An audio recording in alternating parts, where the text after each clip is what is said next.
Գյուրջան Կասկադ, հասանելի բնակարաններ 65 ամիս մարման ժամկետով։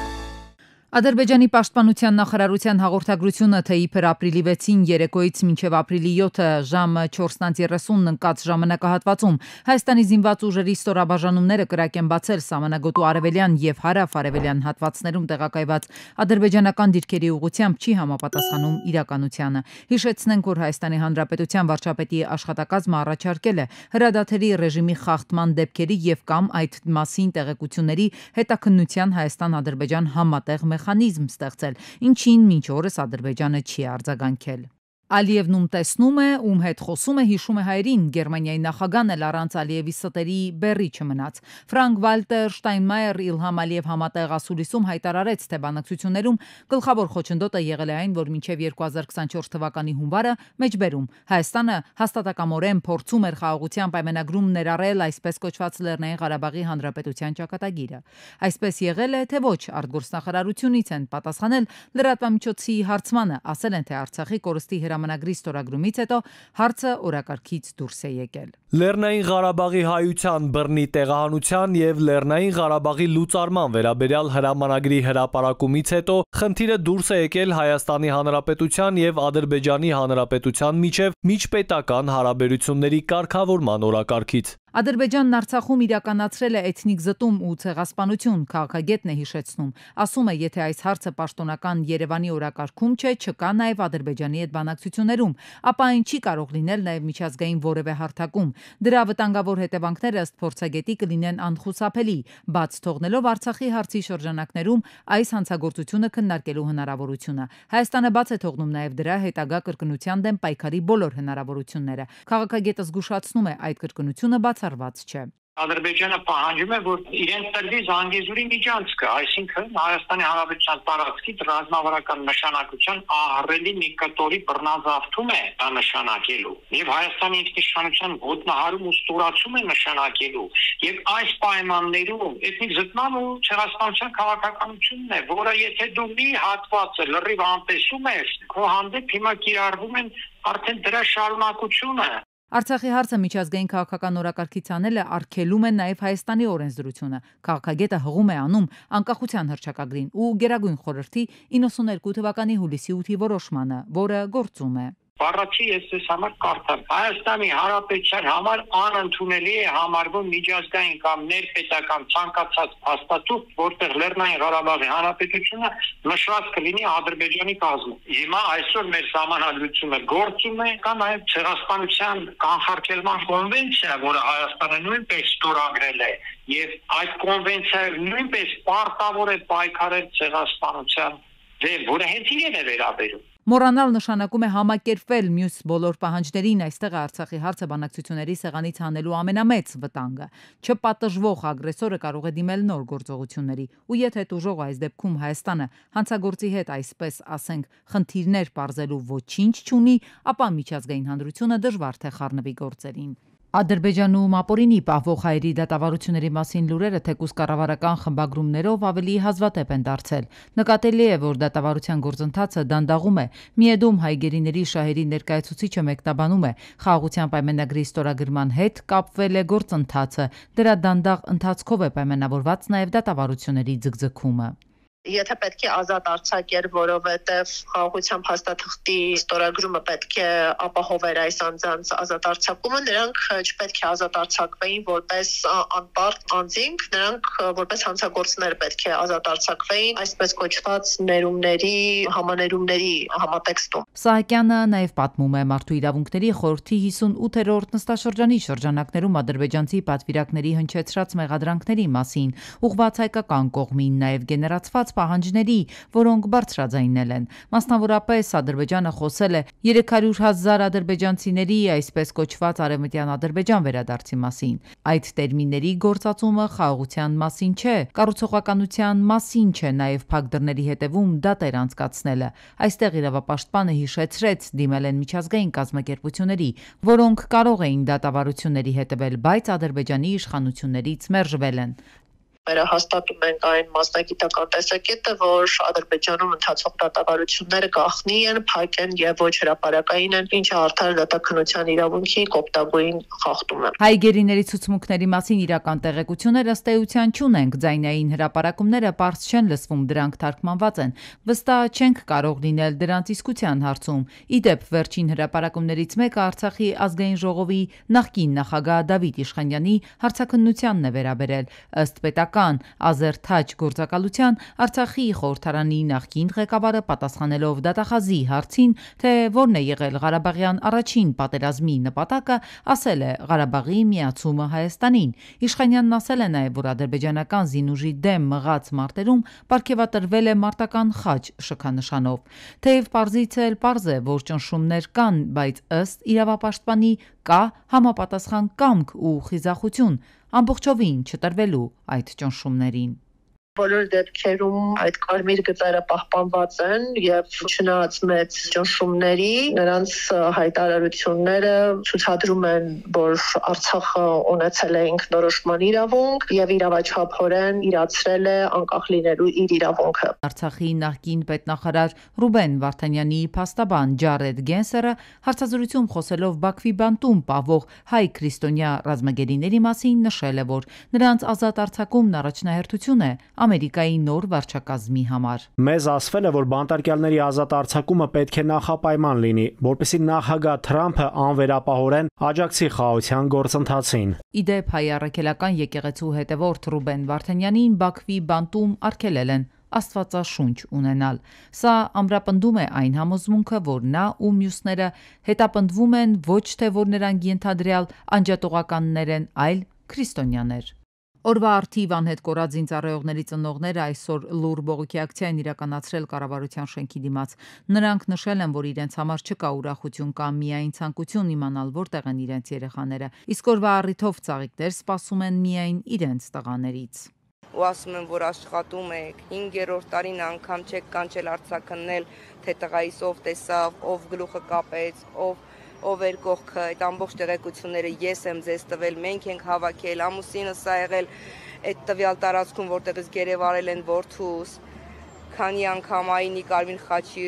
ռուս խաղաղապահների Ադրբեջանի հետ, ու այնտեղ ոչինչ չեն գտել, բա ուրա լավ իմ որդին, ուրա։ Հայաստանի եւ Եվրամիության միջև վիզային ռեժիմի ազատականացումը կարող է 4-ից 5 տարի տևել, հայտարարել է ներքին գործերի նախարարության միգրացիայի եւ քաղաքացիության ծառայության պետ Նելի Դավթյանը։ Այսօր մեկնարկել է եվրոպական երկրորդ փորձագիտական առաքելության այցը Հայաստան, որը տևելու է 5 օր։ Արդյունքում պետք է ձևավորվեն 2 զեկույցներ, որոնք կլինեն այն փաստաթղթերը, որոնք մեկնաբանելու հնարավորություն կլինի։ Իսկ մինչև հունիս արդեն կձևավորվի, կմշակվի գործողությունների ծրագիրը, որը այլևս բանակցելի փաստաթուղթ չի լինելու։ 4 հիմնակարային ուղղություններով մեզ պահանջներ են ներկայացվելու, բայց արդեն ըստ սահմանված թիրախների կկարողանանք ավելի կոնկրետ որոշակի կանխատեսումներ անել, թե ինչ ժամանակահատված է պահանջվում, որպեսզի մենք հասնենք արդեն այդ կետին։ Ամենաբարդ ենթակառուցվածքներից մեկը, որը նորություն էր մեզ համար եւ պահանջվելու է կենսաչափական համակարգի ներդրումներ, որը իհարկե այնպես չեղավ, որ գործողությունների ծրագրով նշվեց եւ մենք մեկնարկեցինք դրա ներդրման ուղղությամբ աշխատանքներ, ինչպես տեսնում եք, արդեն որոշակի փուլում ենք։ Բաքվում Ռուսաստանի տան հարցում փողզիջում են փնտրում, բոլորը տրամադրված են կառուցողական եւ լավատեսորեն։ Այս մասին հայտարարել է Եվգենի Պրիմակովը, եւ ադրբեջանական կողմը եւ մենք կառուցողական ենք եւ միանգամայն լավատես, որ դեռ կգտնենք փողզիջումային տարբերակ եւ լայնածավալ աշխատանքը կվերականգնվի, ասել է նա։ Կենտրոնը փակելու պահանջը հնչել է Ղազախստանում ադրբեջանական ինքնաթիռի կործանման պատճառով Բաքվի եւ Մոսկվայի միջև հարաբերությունների վատթարացման ֆոնին։ Ավելի վաղ Կրեմլը ափսոսանք էր հայտնել Ադրբեջանում Ռուսաստանի տան փակման համար։ Արտահերտ այցով Վաշինգտոնում է Իսրայելի վարչապետ Նեթանյահուն, կնոջից բացի նրա հետ է նաև Իսրայելի կառավարության ղեկավարի ռազմական քարտուղարը։ Նեթանյահուի գրասենյակի տեղեկացմամբ Թրամփի հետ հանդիպմանը քննարկվելու են մաքսատուրքերի իսրայելցի պատանդների վերադարձին, Իսրայել-Թուրքիա հարաբերություններին, Իրանի հետ կապված հարցեր։ Համաշխարհային ֆոնդային բորսաները Թրամփի մաքսատուրքերի պատճառով ռեկորդային անկում են գրանցել։ 2 օրում համաշխարհային շուկան կորցրել է $6 տրիլիոն։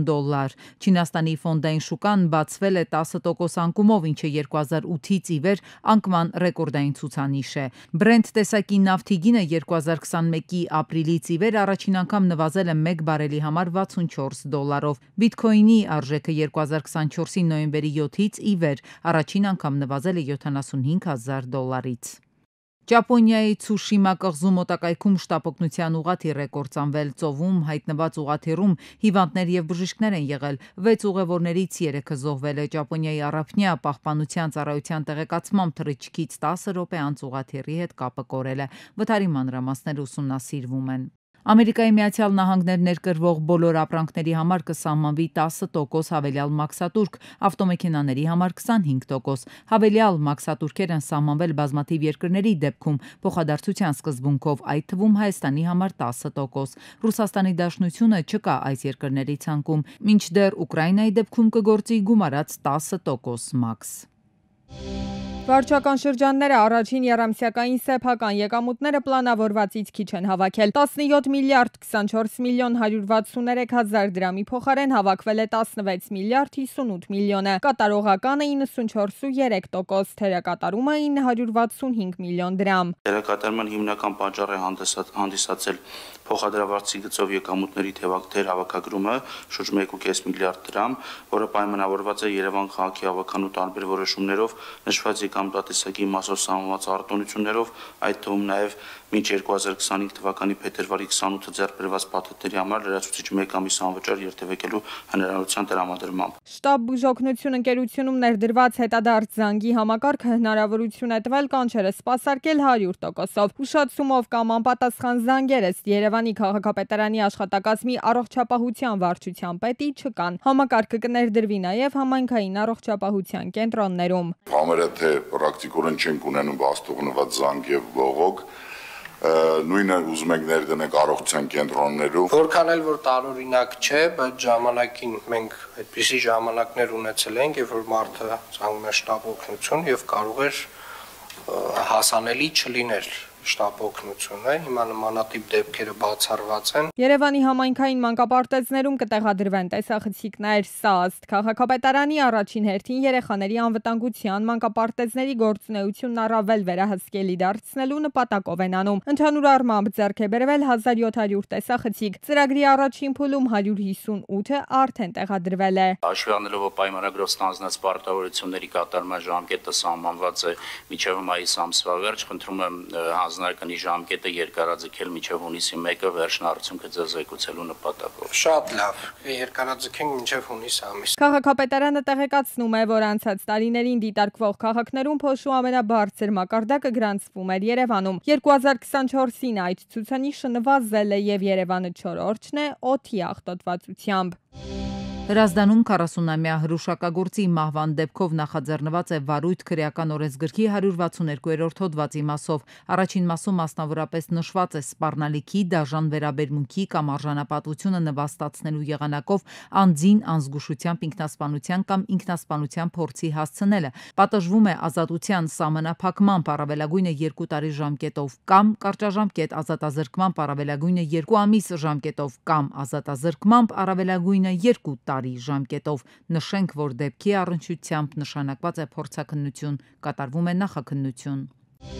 Դոլիա Վարավսկայա երգն ու սպեցնազն է մտել, պատմում է իրավապաշտպանը, նրան էլ երկողներն են պատմել ճաղերի հետևում ցմահ փակվածները։ Իրավապաշտպան Ժաննա Ալեքսանյանը նախ սոցցանցում գրեց, թե դաժան ծեծից հետո են բանտից իրեն ահազանգել։ Հետո լրագրողներին է պատմում, սպեցնազից 30-ից 40 հոգով նախ ավերել են բանտախցերը, գետնին թափել ամեն ինչ, շպրտել սնունդը, հագուստեղենը, գետնին գցել դատապարտյալին, կանգնել վրան ու սկսել են հարվածել մահակներով։ Ուրեմն զբոսանքի ժամանակ երգել են դատապարտյալները տարբեր երգեր, ինչ որ մեկը երգել է Դոլիա Վարավսկայա։ Ու դրանից հետո, երբ որ հենց դրանից հետո է եղել այս ամեն ինչը, այդ սպեցնազը, որը իրենց խփում էր, ասում էր դուք պետք է երգեք Господа офիցերի։ Դեպքից հետո արդարադատության նախարարը վստահեցրեց, որ քրեակատարողական հիմնարկներում իրավաչափ համարժեք պատասխանից բացի որևէ այլ բան չի կարող կիրառվել։ Ազատությունից զրկված անձանցից ոմանք ՄԻՊ գրասենյակի ներկայացուցիչներին տեղեկություններ են ներկայացրել։ Նույն օրը քրեակատարողական ծառայության հատուկ նշանակության բաժնի ծառայողների կողմից գործադրված իրենց պնդմամբ անհամաչափ ֆիզիկական ուժի կիրառման, վիրավորանքներ ու հայհոյանքներ հնչեցնելու մասին։ Պաշտպանի աշխատակազմի ներկայացուցիչներն արձանագրել են ազատությունից զրկվածների մարմնական վնասվածքները։ Մենք երբ որ հասել ենք տվյալ դեպքում որևէ ոչ իրավաչափ գործողություն արդեն իսկ չի եղել, որովհետև արդեն իսկ կանխված է եղել ըստ արդեն ծառայության պարզաբանման, որովհետև այդտեղ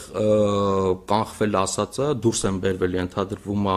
այն դատապարտյալները իրենց խցերում խուզարկություն է իրականացվել,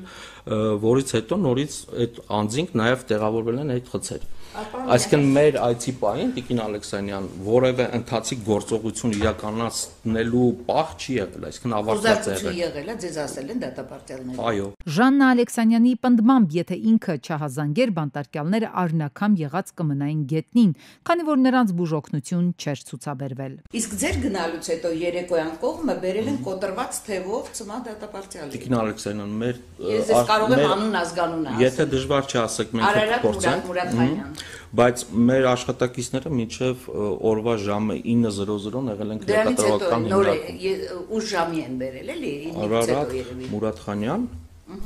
Արդարադատության նախարարության քրեակատարողականի սոցիալական աշխատանքների բաժնի պետի տեղակալն էլ պնդեց, որ ֆիզիկական ուժի կիրառումը սխալ ընկալում է, ձեռքը ոլորելը եւս ֆիզիկական ուժի կիրառում է։ Եղել են կապտուկներ, քանի որ դիմադրել են եւ իրենք ըստ պաշտոնյայի օրենքի շրջանակում են գործել։ Այնինչ իրավապաշտպանը պնդում է, թե բանտարկյալներն արնակամ են եղել եւ ստացել կոտրվածքներ։ Ապրիլի 5-ին Պրոշյան եւ Քասախ գյուղերի մեծ թվով բնակիչներ փակել էին Պրոշյան գյուղի վարչական տարածքի գլխավոր ճանապարհը։ Բնակիչներին տարածքային կառավարման եւ ենթակառուցվածքների նախարար Դավիթ Խուդաքյանին նոր որոշումներ զայրացրել, ըստ որի տրանսպորտի 25 եւ 59 համարների գծերը կրճատվելու են եւ նոր ավելի թանկ երթուղի է լինելու։ Մեզ ոչ իրանց վերած տրանսպորտի ուղղությունն է ձեր տալիս, ոչ գումարն է ձեր տալիս եւ ոչ իրանց վերջի ժամն է ձեր տալիս, որտեղ մենք բոլորս քաղաքում ենք աշխատում ենք Կոմիտասում, իսկ Կոմիտասից ժամը 8-ին այն աշխատանքը վերջանում։ Ժամը 7:30 իրանց տրանսպորտի վերջի բանը, ուղղությունը վերջի ժամը 7:30։ Այսօր այդ 25-ը որ խլում են, հաստորեն խլում են մեր ձեռից։ Այո, ուսանող երեխեք ունեմ։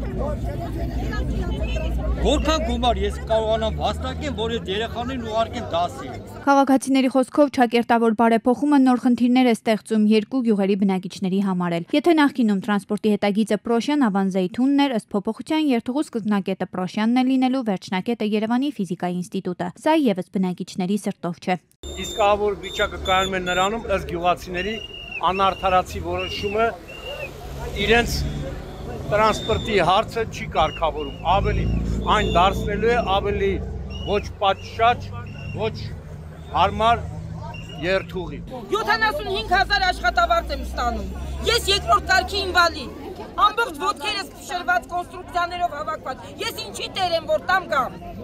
Մի կիլոմետր ոտքով գամ, որ տրանսպորտ նստեմ։ Գյուղացիների հետ հանդիպել են ոստիկանության համայնքային ոստիկանության գլխավոր վարչության պետը, ոստիկանության Նաիրի բաժնի պետն ու Պարեկային ծառայության Կոտայքի մարզի գումարտակի հրամանատարը։ Երկար են բանակցել քաղաքացիների հետ։ Մենք չենք թողնի այդ ավտոբուսից մեզ չենք օգտվել։ Ոտքով եթե չկայացրեցին, մենք արդեն կդիմենք այլ միջոցների։ Մոտ 2 ժամ անց բնակիչները համաձայնել են բացել Երևան աշտարակ ճանապարհը, քանի որ նրանց խոստացել են մինչև հարցի լուծումը կգործի իրենց հին երթուղին, իսկ հարցը վերջնական լուծելու համար կհանդիպեն տարածքային կառավարման ու ենթակառուցվածքների փոխնախարար Արմեն Սիմոնյանի հետ։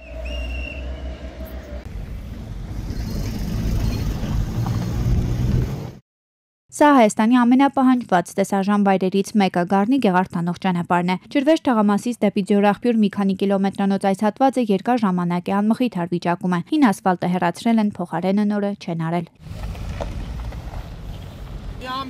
Մի ամիսա, չէ։ Անձրևների ժամանակ ցեխն է անպակաս լինում, քամու ժամանակ փոշին։ Մեքենաներն են վնասում, ասում են վարորդները։ Շտապօգնության մեքենաները եւս մեծ դժվարությամբ են տեղաշարժվում։ Սա, չգիտես, Երևանի քաղաքապետարանը պետք է անի, թե տարածքային եւ ենթակառուցվածքների նախարարության ճանապարհային դեպարտամենտ հիմնադրամը ամենայն դեպս ով էլ որ պետք է անի խոստացված ժամանակահատվածում ավարտին չեն հասցրել, ինչի պատճառով էլ երբեմն լինում են ավտոմեքենաների վարորդները հայտնվում են փոսերում, անվադողերն են կոտրվում։ Թե որ կազմակերպությունն է զբաղվում այս ճանապարհի բարեկարգմամբ, անհայտ է, քանի որ անգամ ցուցանակ տեղադրված չէ։ Վարորդները զայրացած են, պատասխանատուների ուշադրությունն են հրավիրում ու պահանջում օր առաջ ճանապարհն ասֆալտել։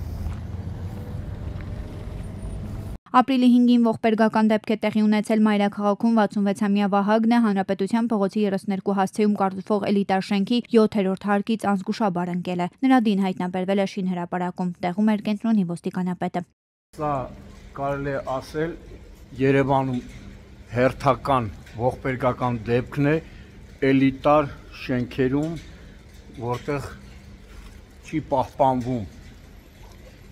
անվտանգության կանոնները, հատուկենտ ընկերություններ կան, շինարարական կազմակերպություններ կան, որտեղ որ շատ խիստ է դրված անվտանգությունը։ Ապրիլի 5-ին ողբերգական վթար է տեղի ունեցել Մայրաքաղաքում, Խաղաղ Դոնի փողոցում, թիվ 2 կոտրակ 14 հասցեի դիմաց 23-ամյա Դավիթը Նիսան Տիդայով դուրս է եկել երթևեկելի գոտուց ու բախվել Էլեկտրասյանը, վարորդը տեղում է մահացել։ Օպերատիվորեն ժամանել են փրկարարության Ներեբունու հրշեջ փրկարարական ջոկատի հրշեջ փրկարարները, Երևանի շտապօգնության բժիշկների մի քանի հերթապահ խումբ, ոստիկանության բարեկային ծառայության Երևան քաղաքի գնդի 4-րդ գումարտակի 3-րդ վաշտի բարեկները։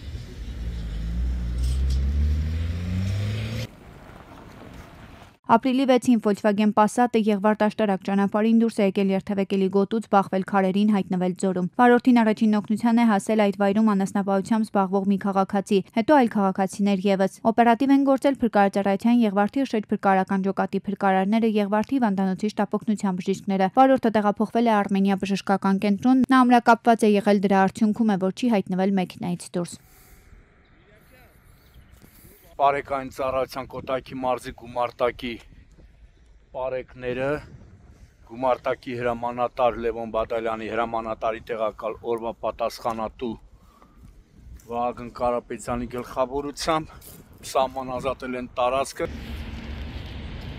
Ապրիլի 5-ին Արտաշատի վարչական տարածքում 37-ամյա Ալիկը Նիսանով բախվել է ճանապարհի աջակողմյան հատվածում կայանված տուֆ քարով բարձված զիլբերնատարին, վարորդը տեղափոխվել է Արտաշատ բժշկական կենտրոն։ Օպերատիվ են գործել փրկարարության Արտաշատի հրշեջ փրկարարական ջոկատի հրշեջները, ոստիկանության բարեկային ծառայության Արարատի մարզի գումարտակի առաջին վաշտի առաջին դասակի բարեկները։ Ի դեպ վարորդը վարորդական վկայական չի ունեցել։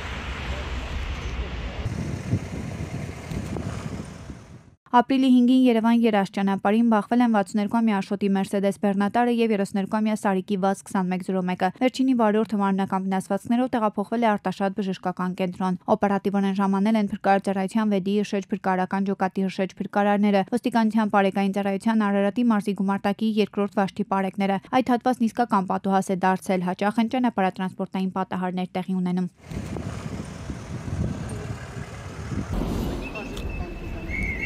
Դարձյալ ապրիլի 5-ին Պրոշյան գյուղի վարչական տարածքում ծառայություն կատարելիս բարեկները նկատել են, որ ջիպի վարորդը խախտում են երթևեկության կանոնները, անցնում գազոնի վրայով ու փորձում հանդիպակաց երթևեկել։ Նրան կանգնեցնելուց հետո բարեկները պարզում են, որ վարորդը մեքենա վարելու իրավունք չունի։ Մեքենան բարեկները տեղափոխել են հատուկ պահպանվող տարածք։ Եվ ապրիլի 4-ին 37-ամյա Մանվելը BMW-ով Երևան Մեղրի ճանապարհին դուրս է եկել երթևեկելի գոտուց, բախվել ծառին եւ շրջվել։ 59-ամյա եւ 35-ամյա ուղևորները տեղափոխվել են Վայոց ձոր բժշկական կենտրոն։ Օպերատիվորեն ժամանել են փրկարարության վայքի հրշեջ փրկարարական ջոկատի հրշեջները, ոստիկանության բարեկային ծառայության Վայոց ձորի մարզի գումարտակի 2-րդ վաշտի բարեկները։